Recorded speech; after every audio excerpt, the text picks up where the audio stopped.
Good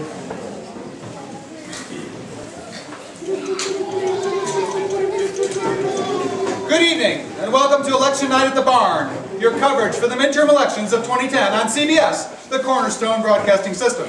I'm your host, Thomas Miller, and we have a crack team of reporters, as you can see, preparing a terrific night of election coverage. The midterm elections are not like any seen recently in the history of this country, as both major parties are faced with placating groups on the further wing of each platform.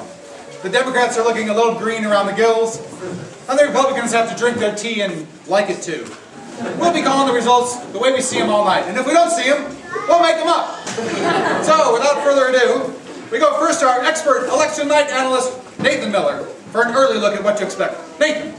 Well, Tom, it looks like it's too early to tell. Thank you, Nathan Miller, for kicking us off. Kicking us off on a night of insightful and hard-hitting election analysis. Now we go to Matthew Miller for some visual idea on what we might see coming up this evening. Matthew? Well, Tom, as you can see from this graph, purple is holding steady and is in danger of being overtaken by blue, while yellow is not a factor as yet. Thanks, Matthew. Great job. Very colorful. Wait. I hear we may have our first result coming in from the East Coast. Let's go to Sarah Miller with that information. Sarah. Well, Tom, with 4% of the vote counted, CBS is predicting the Green Party candidate as a landslide winner in Massachusetts. A smashing victory, really an incredible stinging rebuke to the incumbent party. How much of that vote did you say was counted? 4%. No, make that 4.2%. Well, thank you, Sarah. Hopefully we'll be able to get those projections to you a little soon at home, a little sooner at home. But how does that result strike you, expert analyst Nathan Miller? The trends are obvious, Tom. Right. Now we turn to Naomi Miller.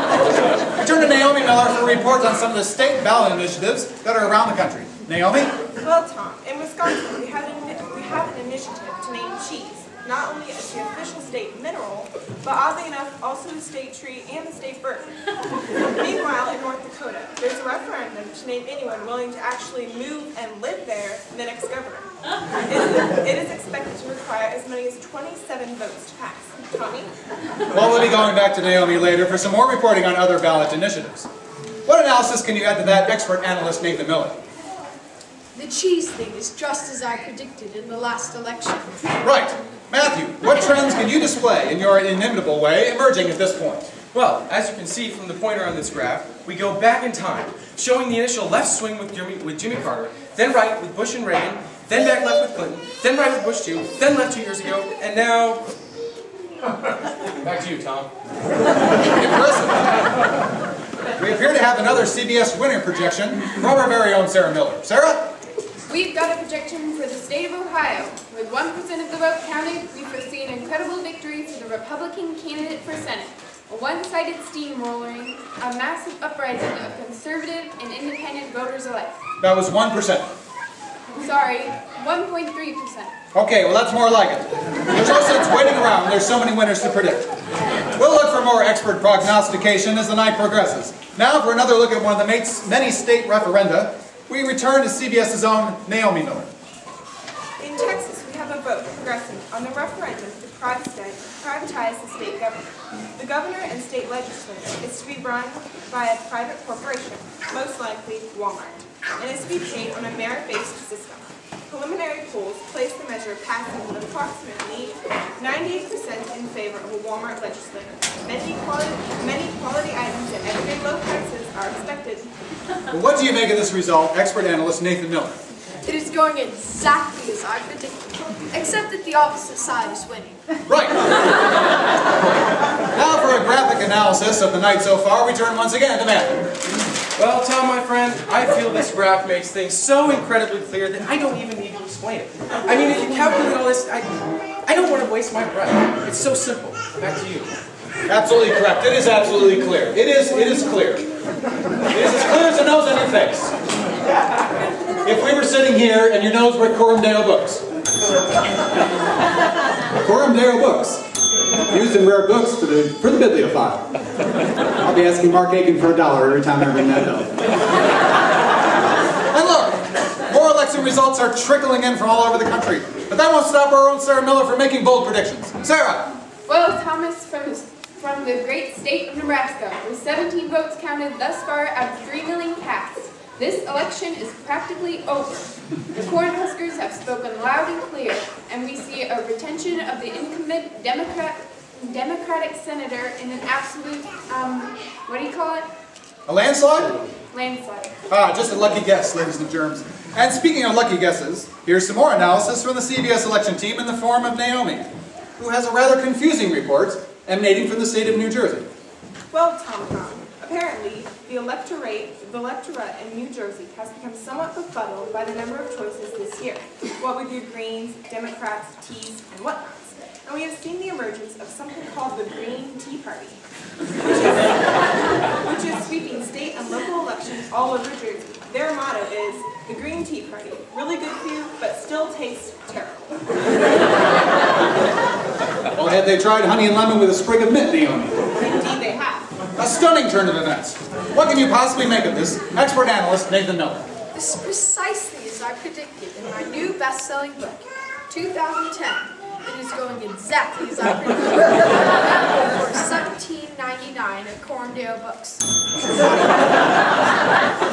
Autograph copies, $49.95. A brilliant read, I'm sure, and bookseller Mark J. Aiken at Corndale will cut you all a deal, no doubt.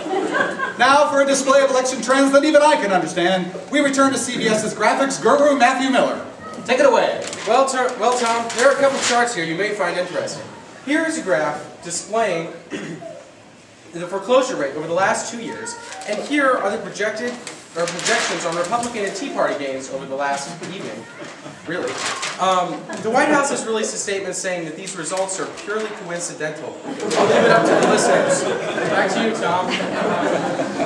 And hey, speaking of coincidental, how about that CBS election prediction team? Sarah? Well, funny you should ask. With 3 hours until the polls close in Alaska, we have the surefire, bet the house, no doubt about it, winner in an avalanche in the Senate race. The candidate from the newest fringe party out west, the Alaskan Iced Tea Party. Projected winning margin of approximately 100%. Hot and cold just thinking about it. Thanks again, Sarah, for our expert disenfranchisement of all the working voters in the western states. It's good to know they won't have to bother going to the polls. It'll be interesting to see if that iced tea party can extend its influence south of Seattle, where iced coffee reigns. Naomi! What? Another state initiative, if you please. Right. Well, Mr. Tom, in California we have a measure to alleviate perhaps, the state budget crisis. Apparently, there's a move to tax all oxygen use in the state. The bill calls for an expenditure of $1.74 billion to equip every voter in the state with a device to measure oxygen use. The measure is expected to result in a net gain of merely, after expenses, $5.78 to the state treasury. Well, see, state budget deficits aren't a big deal. We just need more American know-how. Well, that's about all the time we have for this evening. Let's get some final thoughts from our crack election coverage team. First, expert analyst, Mr. Nathan Miller. I feel many trends tonight are up, while some are actually down. Matthew. One last graph showing some interesting results in Illinois. You'll see here 5% for incumbent Governor Pat Quinn, 6% for GOP challenger Brady, and a surprising 8% for the Green Party candidate Rich Whitney. And what would the bar with the 81% represent? That represents a piece of lint. A piece of lint, okay? Well, that should make for some interesting bill signing ceremonies in Springfield. Sarah, final thoughts. I have here a whole list of projected winners from the 2012 election. I bet you do.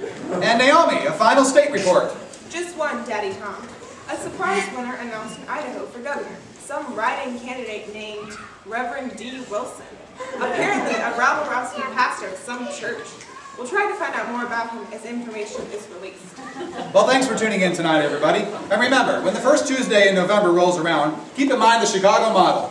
Vote early and often. Good night, everybody.